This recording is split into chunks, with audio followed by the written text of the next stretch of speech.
thing about Kukulkan is that this one pyramid is actually two. In a show of wealth and power, Mayan culture sometimes built larger pyramids atop older ones, and the outer pyramid has kept secret treasures hidden from view for hundreds of years. So this is a very special place, and it's not easy to get into, but we have special permission. We headed into the depths of the outer structure until we reached the top of the older pyramid inside. I have a surprise for you. The Jaguar of the Maya is to be reserved for the king. You can imagine the king seated on the throne of the Jaguar, in front of all the land, the top of the pyramid. This used to be outside. Yes. Yes, of course. And that's all jade, isn't it? It's all jade. Amazing. Okay. Now we go down there. Time to go back. Okay. We have a lot of things to see here inside. Things to see. And as I was about to find out, Listen to the echo. things to hear. You listen to that? Yeah. The sound of bird. Which bird? The most important bird of this area is quetzal. The quetzal bird is one of the most revered species in Mayan tradition. And Mayan engineers and architects used advanced acoustical design to recreate the sound of this sacred bird. Can I try? Yes. Wow. Yes, and Well, you heard it on all the sides now. yes. Not a coincidence. Not a coincidence. Mayan design not only revered life, but death as well. And just a short distance from the ruins lay the Chichen's portal to the underworld. To appease the rain god, Chichen priests sacrificed humans, gold, and jade into sacred sinkholes called cenotes. They were believed to be the residence of the lords of death. The president wanted to take me in for a closer look at one of these cenotes and the mysterious Mayan underworld. This is the cenote. There are hundreds of them in Yucatan. Today we are not sacrificing young ladies, we sacrifice journalists. Where is your question? You are kidding, aren't you? But seriously, since the Yucatan has virtually no rivers, the only reliable source for drinking water would be freshwater cenotes. So it's no accident that the Mayans always built their settlements nearby. This one, Cenote dos Ojos, is one of the many entrances to an underground river system that's 42 miles long. And the president wanted a closer look.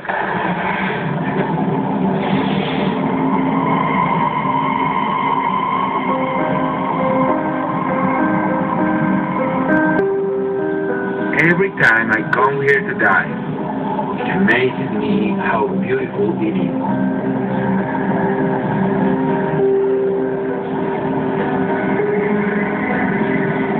One of the problems divers have is that they become seduced by the beauty around them and spend twice as much time down here as the sun. Anybody with a scuba license and enough nerve can do this dive, but you'll probably want to go with a guide, because there are places in this dark labyrinth where it's easy to become disoriented or lost. And yes, past divers have found ancient Mayan skeletons in some of these cenotes, with injuries that suggest human sacrifice. By now, it was obvious that the president was fascinated with Mayan culture. But he still had another thing to show me.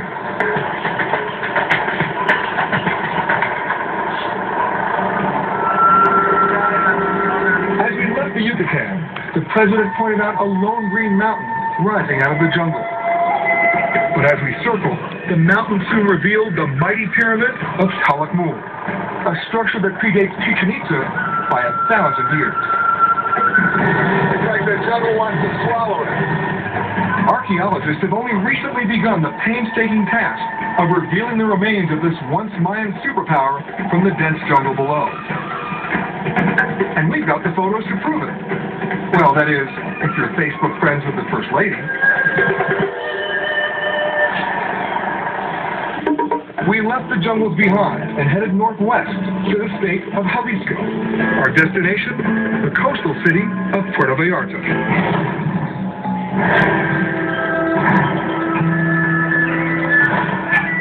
There are and traditions performing here. I want to show you a special one.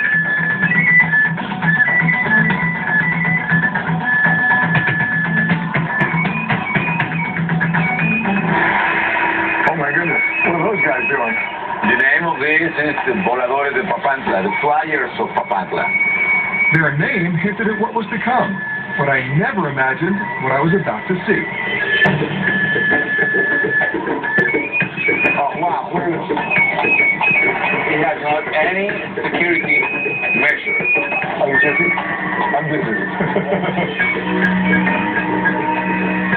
Legend has it that the ritual of the Flyers of Papantla began 450 years ago to appease the gods during a long drought.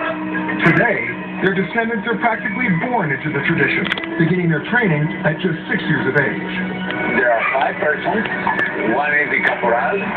Basically, he represented the sun, and the other 4 represent 4 elements: earth, water, wind, and fire.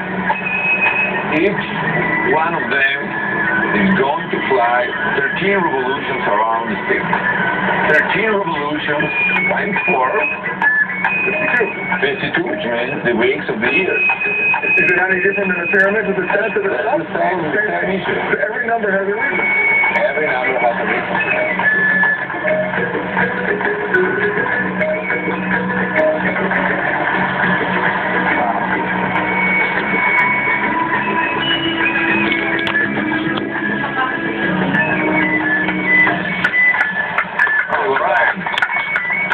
That was great, but we're not doing that.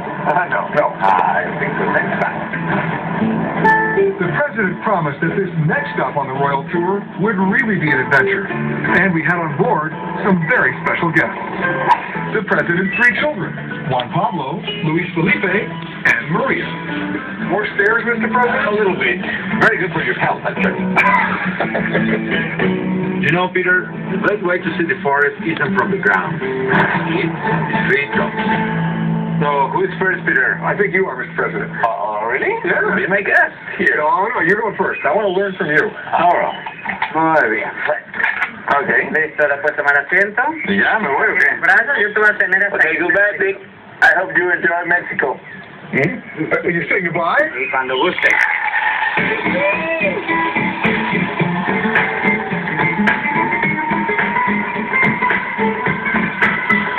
Ay, más rápido. I had to admit, the president made that look pretty easy. So now, it was my turn. Bye-bye.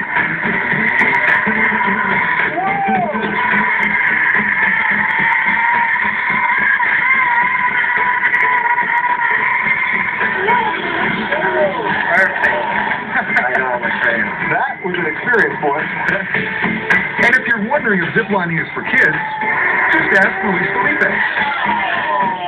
Maria. Whoa, look at that. And Juan Pablo. All right. All right.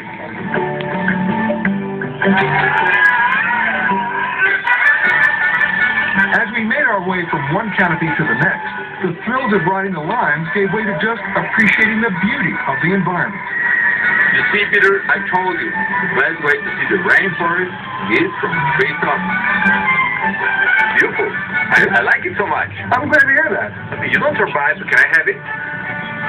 Sure. Okay, thank you. All right, I'm ready. Let's do it. Adiós, amigo. Un gusto conocerte. Bye-bye. The royal tour was off again, this time following the coast, south to the region of Michoacan.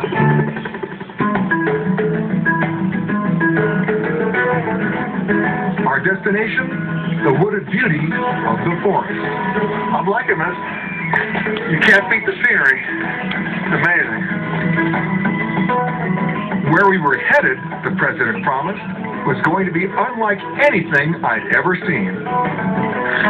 We hitched up the horses and continued on foot. We are going into the deeper part of this wood. We were headed to the Mariposa Biosphere Reserve. Oh, those are the butterflies. High up in the treetops, monarch butterflies literally filled the sky.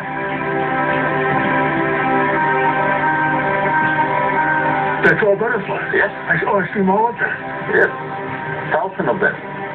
There are so many butterflies that if you listen carefully, you can hear the wings beating. Wow. They're everywhere.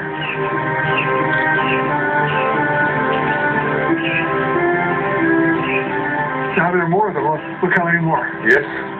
What is even more amazing is the story behind how these butterflies get to this forest. The butterflies travel 2,800 miles from Canada and part of the United States to this place. The monarch is the only butterfly that migrates south for the winter, like a bird. They're snowbirds. They're snowbirds, more or less. Yeah.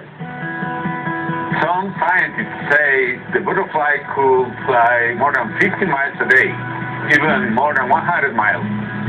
Yet what's truly amazing is that with a lifespan of only a few weeks to a few months, it's only every fourth generation of butterfly that instinctively knows when and where to make that long trip south.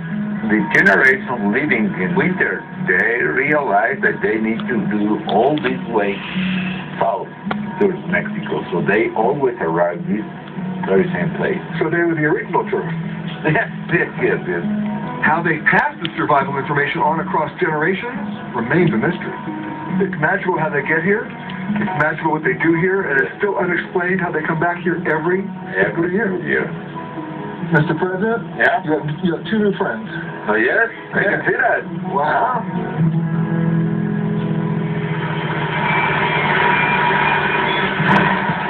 We took off to a spectacular sunset.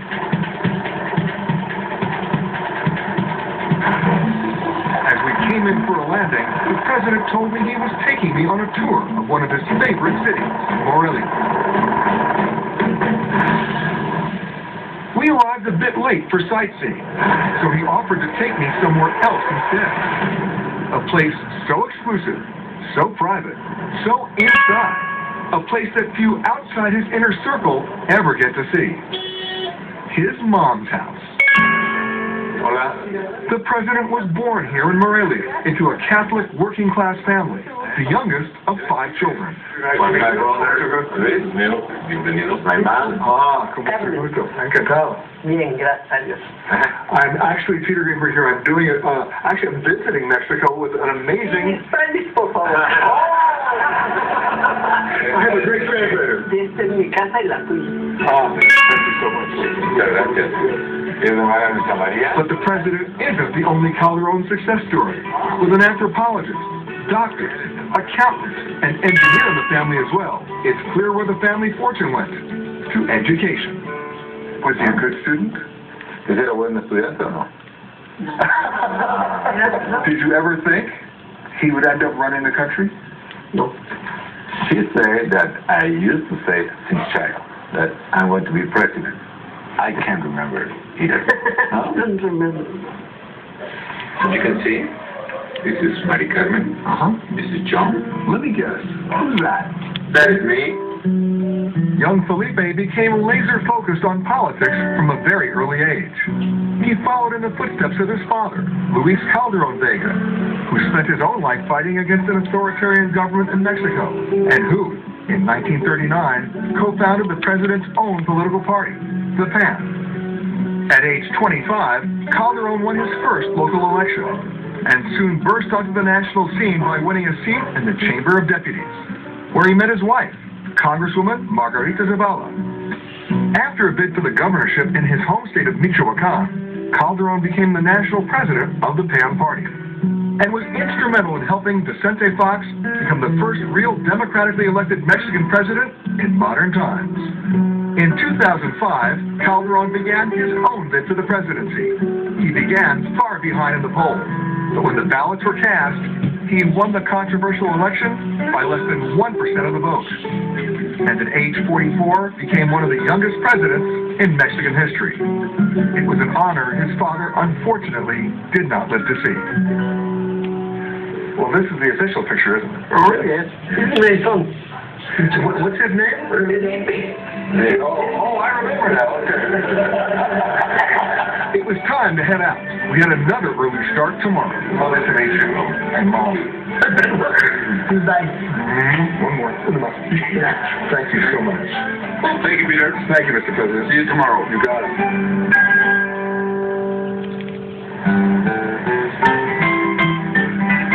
The next morning, the president was eager to show me around his hometown of Morelia, and his pride is understandable. The Spanish first established a settlement here in 1541, and the city still has a colonial European feel. In fact, Morelia has so jealously preserved its architecture that in 1991, UNESCO declared the city a World Heritage Site. We met up under the bell towers of the cathedral.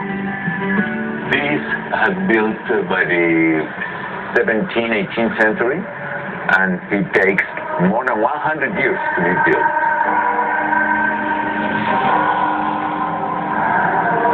They are beautiful. Oh, it's a beautiful town. I remember that very well. Very emotional because I know that I belong to this place. I belong to this city. But there was one place the president really wanted to visit, and it was on the other side of town. Peter, this is where I went to secondary school. President? Hello, how are you? And the students there were in for quite a surprise.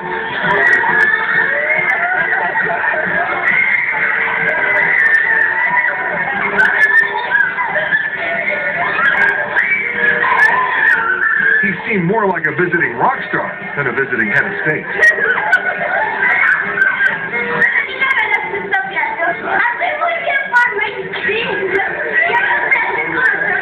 a pleasure to meet me, and I'm doing so well for the country. Thank you, gracias. And when the president asked if they wanted a photo with him,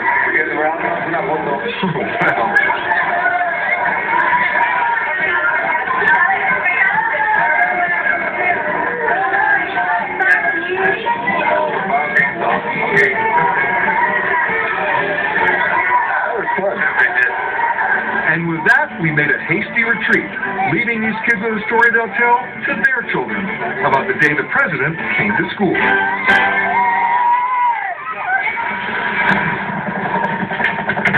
Now we are headed northwest. Next, I'm taking you to the lagoons of the world-famous Baja California.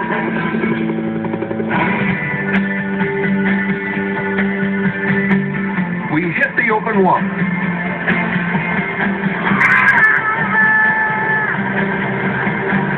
Our destination, the lagoon at Ojo de Liebre. Every year, thousands of gray whales make an incredible journey to reach this spot. The longest migration of mammals in the world.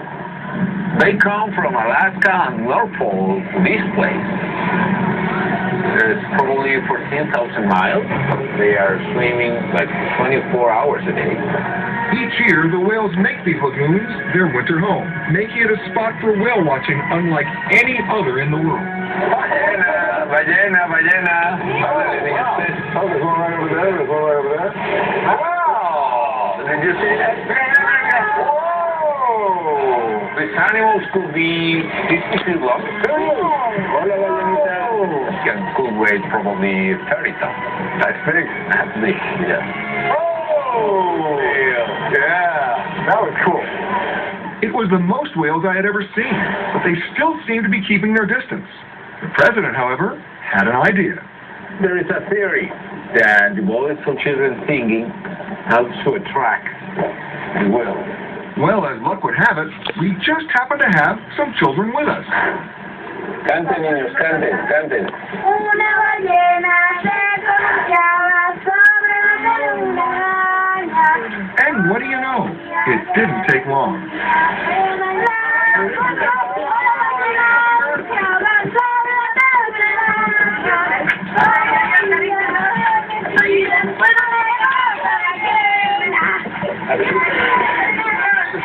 It was a magical moment, a communion between children and nature.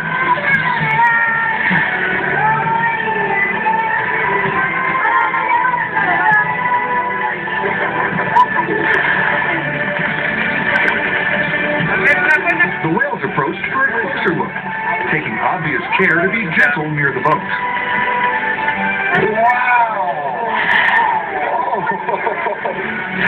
The water in these lagoons has an unusually high salt content, and that gives the whales buoyancy. It makes it easier for them to mate. The salinity also helps keep baby whales afloat while they learn to swim, and at the same time, it keeps sharks away. It all adds up to make these lagoons a whale's perfect winter destination. In peak season, as many as 1,500 adult whales return here to the waters of their birth and breed up to 800 babies, which means all these whales are actually Mexican. They come back every single year. They have no papers. They can go north and come back every year.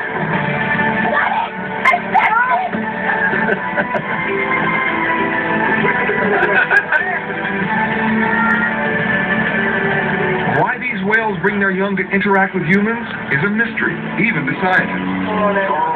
Some say it's simple curiosity, but others see a more personal connection. Nothing scientific, but these are very emotional animals. Whales like the voice of the kids, the sound of the kids, the spirit of the kids. What about the voice of the president singing? Well, I think that they don't care about the voice of the president. They're very rational.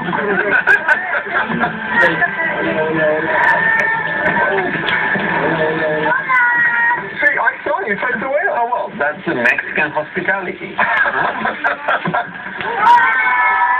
Adiós, ballenas. Adiós, ballenas. Oh, cool.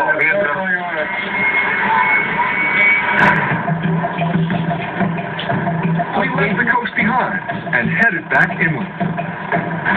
At our next stop, the president told me we'd be doing some spelunking. But this cave was going to be unlike any other I'd ever explored. Come on and see. Here it is.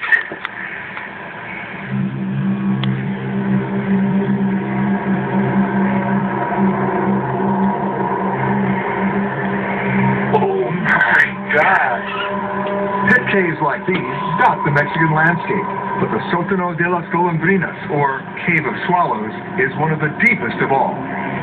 It's nearly a quarter of a mile to the bottom, and cavernous enough to hold New York's Chrysler Building. So let me see if I get this straight. We're going all the way to the bottom? Yeah. You ready? No.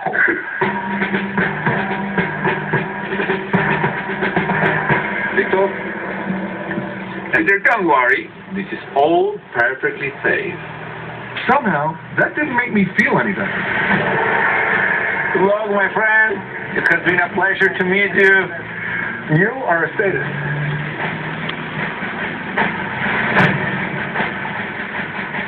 My goodness. Mr. President, was this your idea? But you wanted to know Mexico better. This is the deep Mexico, Peter. Moments later, the president began his descent. Oh, look who it is. Hi, Peter. Let's go, my friend. Little Mexico.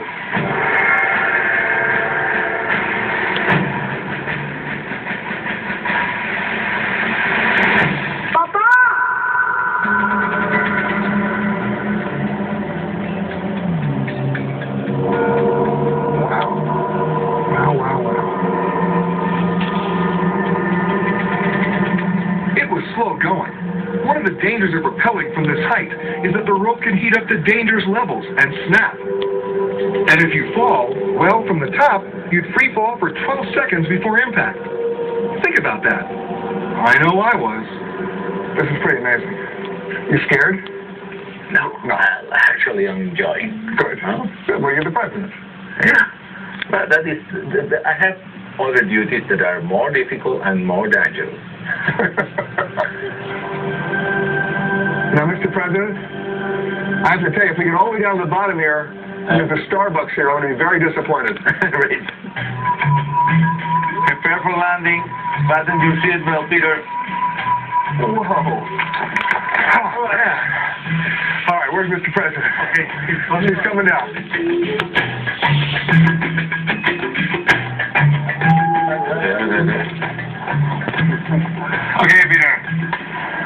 know, my friend? Huh? Ya llegué, Juan Pablo.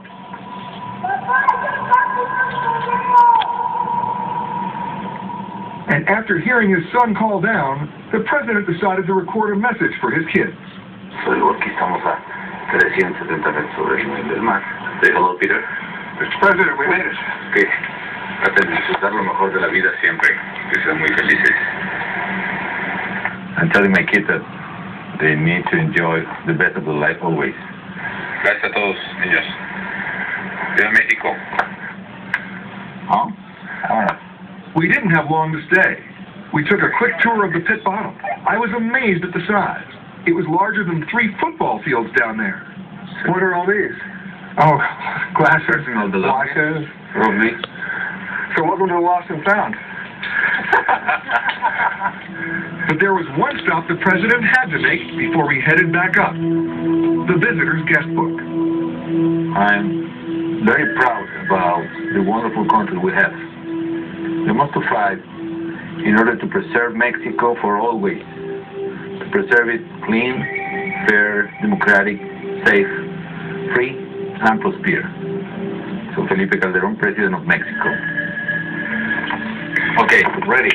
Listo. Oh, you see the swallows are coming, so we must go, Peter. Yeah, let's go. Okay. All right, Mr. President. Peter. Huh? I'll see you at the top. I'll see you at the top.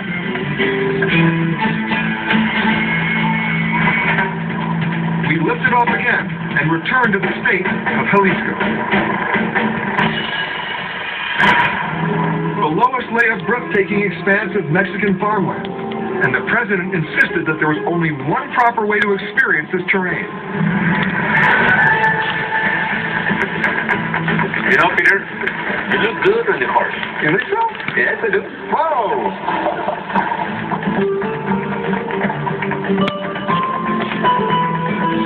And now we are riding to the town of Tequila. Tequila? Yes. Do you have any idea why we are here? I hear the word tequila, so I'm getting a pretty good idea. The city of Tequila was founded in 1530 by Franciscan monks, but the city is most famous for the drink that bears its name. In 1758, farmer Jose Cuervo purchased land in this region and began producing the liquor known as tequila. Today, 6 generations later, his descendants still run the business that's made this town famous.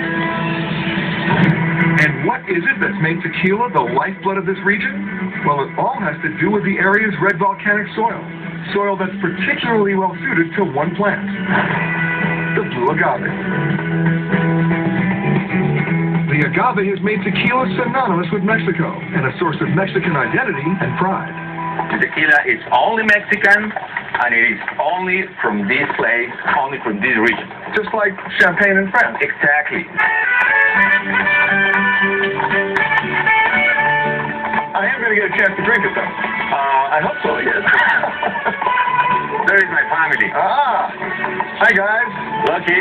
With Margarita and the kids in tow, the president took us in for a closer look. The secret of tequila, he explained, lies beneath the leaves. Okay, do you want to try? Oh, I'm going to let you go first. I will do that. Okay. Ah, you're sharpened, huh? Yes, my first time. Keep going. I'm ready. 1, 2, 3,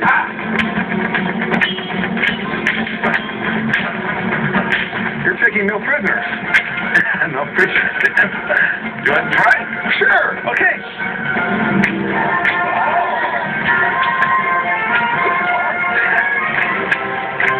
Yeah, good.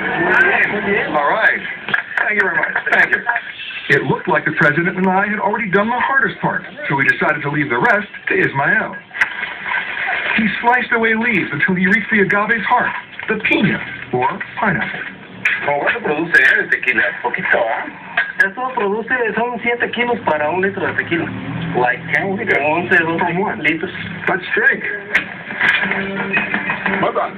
We did it. We did it. Back in town, we were joined by the distillery's owner, Don Juan Beckman. He puts it on his head. There, we picked up the trail of our piña and watched as the workers dropped them into giant ovens. Huh? Well, it's more like that. It's easier to be president. Then it was on to bottling. Okay, and I'm going to put it back in. The president explained that this is handmade tequila. All the bottles are filled, one by human hand. There we go. Now what do we do? In this case, ours. Okay. Right. Down here. And after a different kind of presidential seal, the official seal of success. With the finishing touch, now I had the complete tequila experience. Well, almost. Can I have some now? No. Before you taste tequila, you must listen to Mexican song.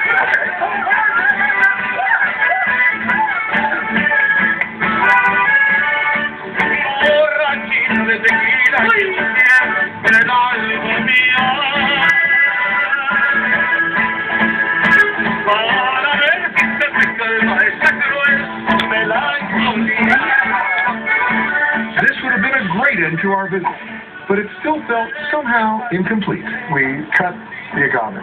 We picked up the pinot. We threw it in the oven. We bottled it. Can I drink it now? No, not yet. First we have to eat. Oh, yeah. We have to prepare the meal. They led me over to a table where Jesus Avila, the head chef of the Intercontinental Hotel in Guadalajara, was waiting. So, Mr. President and Jesus, what are we making today? We are going to prepare some mix of traditional Mexican food and new Mexican food. The name of the dish? Guachimontones. Ceviche style. Este menú. What is that? What is that? Guachimontones is a pyramid of the region. Okay, exactly the same here. We began to prepare the dish using fresh, local ingredients. Okay. We have shrimp and lobster, carrots, yes. Okay. Red onion, mixed. Local is the key. Chef Avila bought the shrimp, lobster, and scallops from the Mexican Caribbean. Oh, look at that. Pyramid, guachimontones. Bread. Oh, this is bread? Yes. And because we are in tequila, of course, we serve it with blue agave chips. Would you let me work at your hotel now? Yeah. Oh, don't lie to me. You can wax dishes. But before that, can I finally drink some tequila? Salud. Salud. Salud.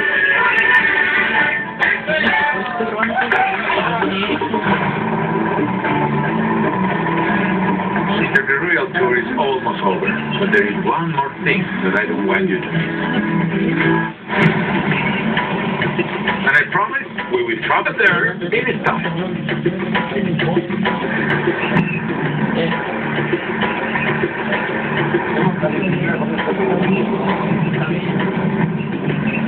Adiós, chavos!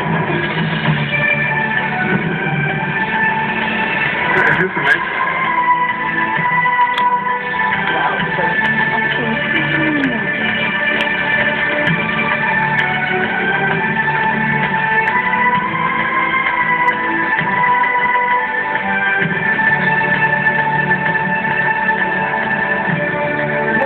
Incredible view.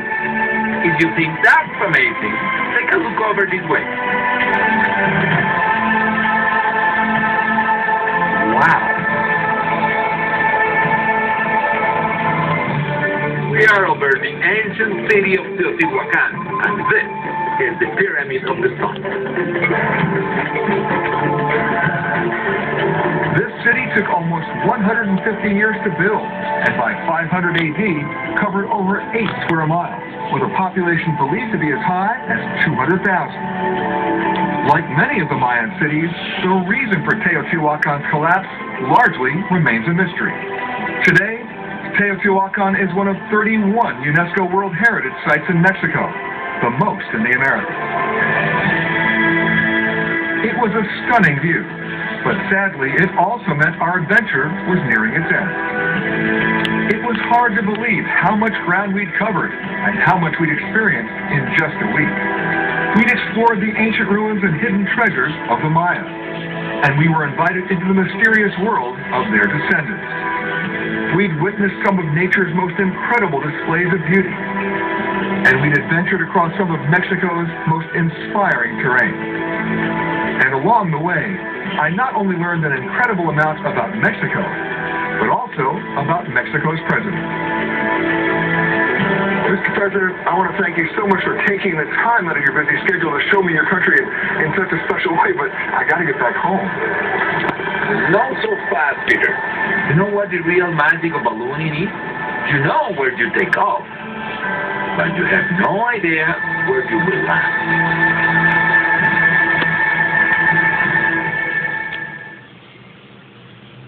To learn more about the Royal Tour, visit petergreenberg.com. I love Beijing. It's still a city full of traditions, like drinking tea. There are over 1,000 varieties, and my friends say that I'm a kind of expert. Shouldn't traditions like these be shared? That's why I like working at Intercontinental. I can use my local knowledge to help our guests, so that when they go home, they have more to share.